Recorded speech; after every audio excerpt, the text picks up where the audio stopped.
لازم تفهمي يا حبيبتي انك ما دام قررتي تتجوزي انت هتتجوزي راجل وهتعيشي معاه طول الحياه، مش هتتجوزي شويه الفلوس. ثم ان يا جماعه الظروف بقت وحشه جدا، تحس ان الراجل لازم يبقى نازل بفيه ولادته من بطن امه معاه دولارات، يا كده لا بلاش يا حبيبي ارجع تاني زي ما جيت. بيبقى مطلوب منه انه يجيب حاجات كتير جدا، الشقه والعربيه والشبكه والليفه اللي هيستحمى بيها ابوكي، يا اما كده خلاص هو مش شاريني. شاريكي ايه يا ماما؟ هو انت تلاجه؟ صلوا على النبي كده اسمعكوا حاجه.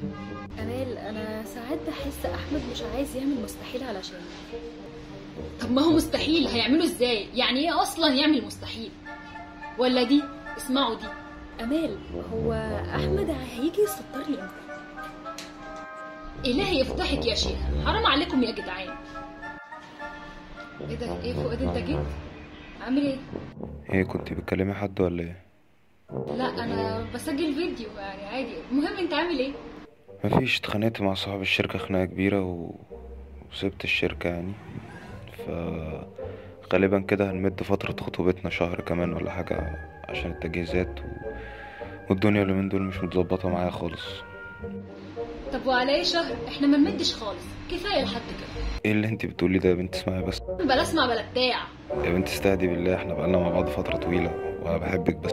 بقول لك ايه، انا هبعت الشبكه بتاعتي مع ماما صحيح معلش انا بقى حاسب وانا ماشيه.